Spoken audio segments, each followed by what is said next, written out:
السلام علیکم ورحمۃ اللہ وبرکاتہ۔ امید ہے آپ سب لوگ خیر و عافیت سے ہوں گے۔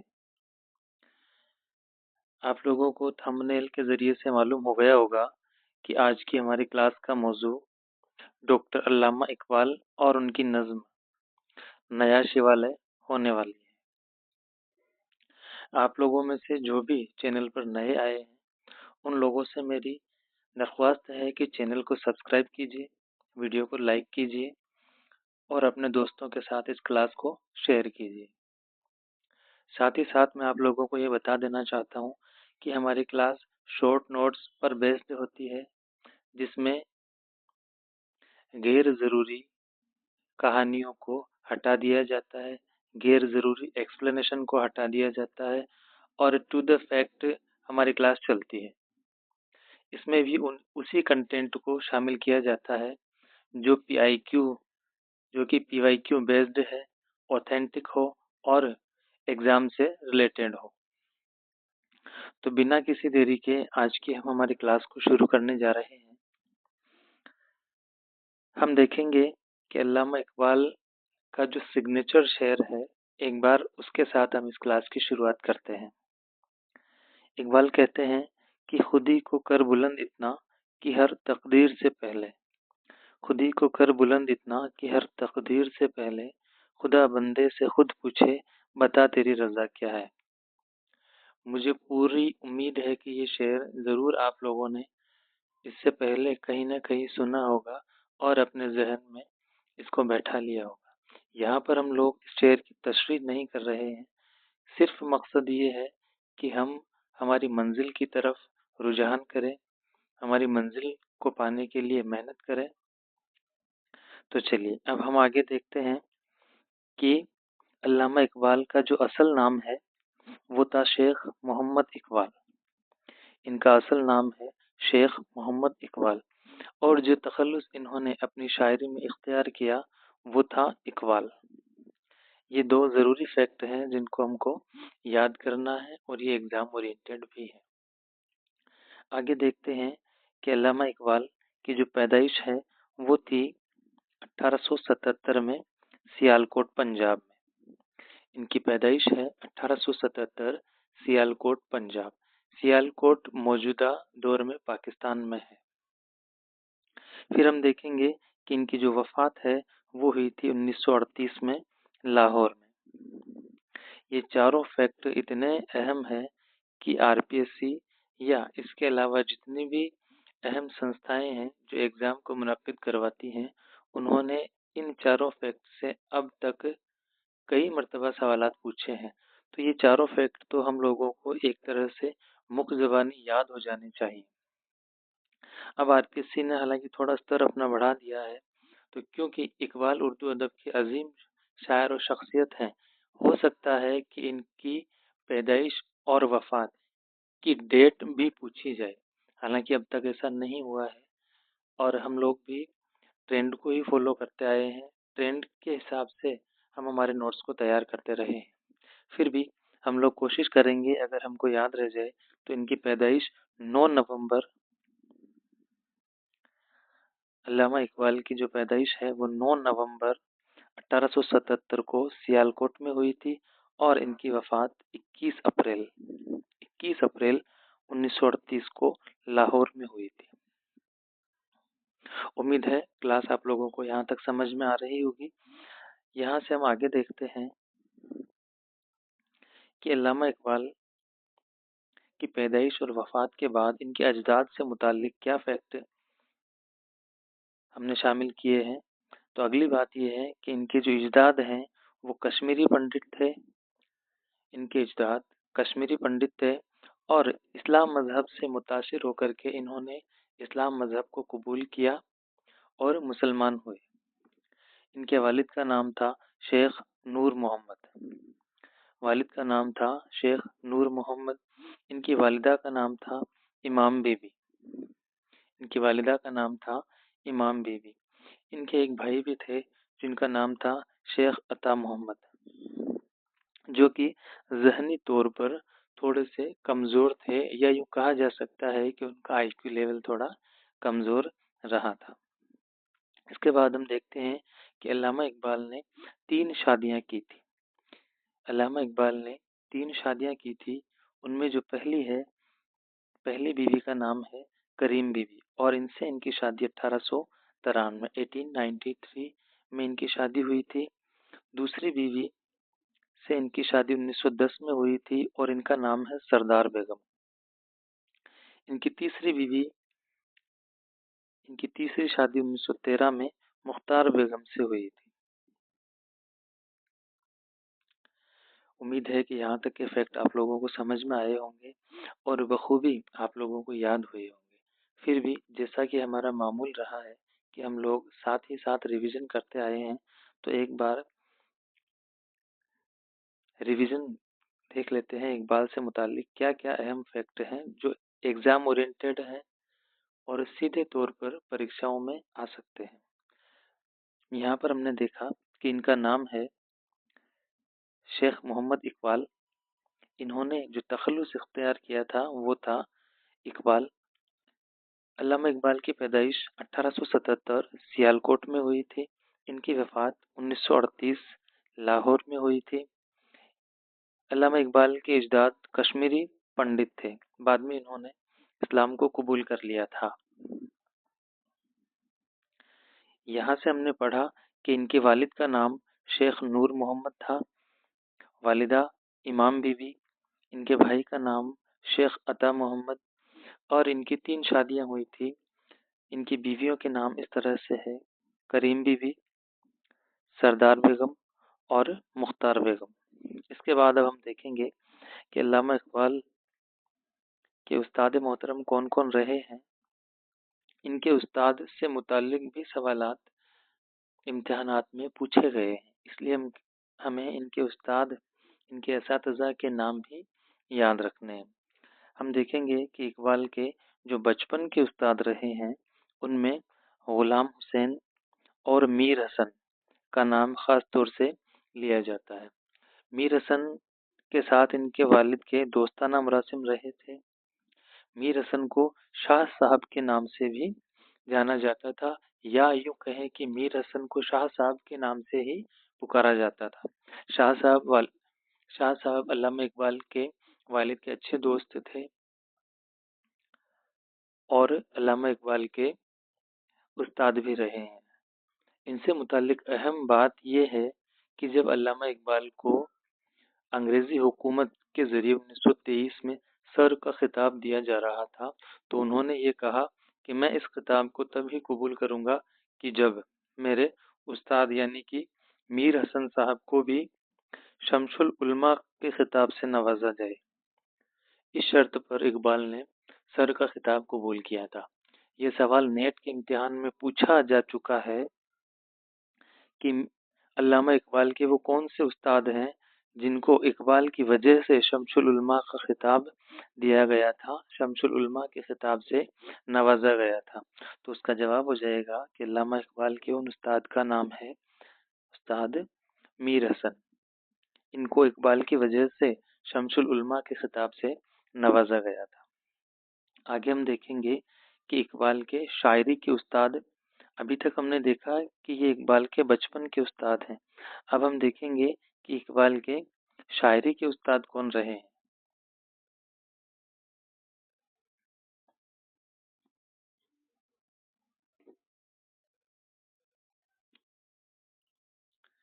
اقبال نے ابتدائی دور میں ارشد گڑگاوی سے مشورہ سخن کیا اور اس کے بعد میں داغ دہلوی سے اصلاح لی۔ امتحانات میں داغ دہلوی سے متعلق سوال پوچھا گیا ہے کہ ان 4 آپشن میں سے اقبال کے شاعری کے استاد کون رہے ہیں، تو اس وقت آپشن رہا تھا داغ دہلوی، اس لیے ہم نے اس کو تھوڑا ہائی لائٹ کر دیا ہے۔ ہم لوگوں کو خاص طور سے یاد رکھنا ہے کہ اقبال کے وہ استاد، اقبال کی شاعری کے استاد کون ہیں، تو ان میں یہاں پر 2 نام رہیں گے، ایک تو ارشد گڑگاوی اور دوسرا داغ دہلوی۔ ان میں بھی داغ دہلوی کا نام خاص طور سے ہم لوگوں کو یاد رکھنا ہے۔ اگلا فیکٹ ہے کہ اقبال کے فلسفہ کے استاد کون تھے، تو ان کے فلسفہ کے اساتذہ میں دو نام خاص طور سے لیے جاتے ہیں، ایک ہے مولانا رومی اور دوسرے ہیں پروفیسر آرنولڈ۔ دوسرا نام ہے پروفیسر آرنولڈ۔ پروفیسر آرنولڈ کی یاد میں اقبال نے ایک نظم لکھی جس کا نام ہے نالۂ فراق۔ بے حد امپورٹنٹ سوال یہاں سے بن سکتا ہے۔ اقبال کے اساتذہ میں سے 3 سوال بہت اہم ہیں۔ ایک بار میں پھر سے آپ لوگوں کو بتا دیتا ہوں کہ اقبال کے بچپن کے استاد میں میر حسن کا نام خاص طور سے ہم لوگوں کو یاد رکھنا ہے، کیونکہ میر حسن کو اقبال کی وجہ سے شمس العلماء کا خطاب دیا گیا۔ دوسرا، ان کے شاعری کے اساتذہ میں داغ دہلوی کا نام خاص طور سے ہم کو یاد رکھنا ہے۔ اس کے علاوہ ان کے فلسفہ کے استاد اساتذہ میں 2 نام ہیں، ایک ہے مولانا رومی اور دوسرا ہے پروفیسر آرنولڈ۔ پروفیسر آرنولڈ کی یاد میں علامہ اقبال نے جو نظم لکھی اس نظم کا نام ہے نالۂ فراق۔ 2 طرح سے یہاں پر سوال بن سکتے ہیں، ایک تو یہ کہ علامہ اقبال نے کن کی یاد میں نظم نالۂ فراق لکھی، تو اس کا جواب ہو جائے گا پروفیسر آرنولڈ۔ اور دوسرا سوال اس طرح سے بن سکتا ہے کہ علامہ اقبال نے اپنے استاد پروفیسر آرنولڈ کی یاد میں کون سی نظم لکھی، تو اس کا جواب ہو جائے گا نظم نالۂ فراق۔ اس کے علاوہ اقبال اکبر الہ آبادی کو اپنے معنوی استاد مانتے ہیں۔ کن کو؟ اکبر الہ آبادی کو اقبال اپنے معنوی استاد مانتے ہیں۔ اس طرح سے ہم نے اقبال کے تمام اساتذہ محترم کے بارے میں پڑھا ہے اور یاد کرنے کی کوشش کی ہے۔ مجھے امید ہے کہ یہ تمام سوالات آپ کے ذہن نشین ہو گئے ہوں گے۔ آپ 1 سے 2 بار جب اس کلاس کو دیکھیں گے، ان نوٹس کو پڑھیں گے، تو یہ ضرور ہی آپ کو یاد ہو جائیں گے، اور جب امتحان میں ان سے متعلق سوالات پوچھے جائیں گے تو آپ ان کے جواب دے پائیں گے انشاءاللہ۔ اب ہم دیکھیں گے کہ اقبال کو کون کون سے خطاب ملے۔ حالانکہ اقبال کو بہت سارے خطاب ان کی زندگی میں ملے ہیں، پھر بھی کچھ اہم خطاب کو ہم لوگوں نے یہاں پر اپنے نوٹس میں شامل کیا ہے۔ جیسا کہ پہلا خطاب ان کو 1901 میں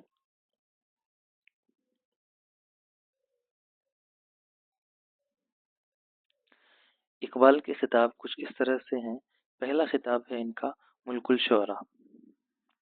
یہ خطاب ان کو 1901 میں دیا گیا تھا، اور اس خطاب کو جو دینے والے ہیں ان کا نام تھا نظام الدین۔ یہ نام بھی ہم کو ایگزام کے لحاظ سے خاص طور سے یاد رکھنا ہے۔ زیادہ تر لوگوں کو یہ نام یاد رہے گا، یہ خطاب یاد رہے گا کہ اقبال کو ملک الشعراء کا خطاب 1901 میں دیا گیا، لیکن یہ خطاب کس نے دیا، کن کی جانب سے اقبال کو اس خطاب سے نوازا گیا، تو اس کا جواب ہو جائے گا مولوی نظام الدین کی جانب سے اقبال کو ملک الشعراء کے خطاب سے 1901 میں نوازا گیا تھا۔ اس کے بعد ہے اگلا خطاب، جو کہ اس طرح سے ہے کہ 1908 میں اقبال نے اپنی پی ایچ ڈی کو کمپلیٹ کیا اور ان کے نام کے ساتھ ڈاکٹر کا خطاب لگنے لگا۔ آگے ہم دیکھیں گے کہ اقبال نے کہاں سے پی ایچ ڈی کی ڈگری لی اور کہاں سے بیرسٹری کمپلیٹ کی۔ اس کے بعد اب ہم دیکھیں گے کہ اقبال کو انگریزی حکومت یا یوں کہیں اس دور کی حکومت ہند کی جانب سے کون سا خطاب دیا گیا، تو اقبال کو سر کے خطاب سے 1923 میں نوازا گیا تھا۔ ان تینوں ہی خطاب میں سب سے زیادہ جو اہم ہے وہ ہے انگریزی حکومت کے ذریعے اقبال کو 1923 میں سر کے خطاب سے نوازا گیا۔ یہ سب سے امپورٹنٹ ہے خطاب کے لحاظ سے۔ یہی وہ وقت تھا جب اقبال نے اس خطاب کو اس شرط پر، سر کے خطاب کو اس شرط پر قبول کیا تھا کہ میرے استاد محترم میر حسن کو بھی شمس العلماء، معاف کیجیے، اقبال نے اس شرط پر سر کا خطاب قبول کیا تھا کہ ان کے استاد محترم میر حسن کو بھی شمس العلماء کے خطاب سے نوازا جائے۔ آگے ہم دیکھ رہے ہیں کہ اقبال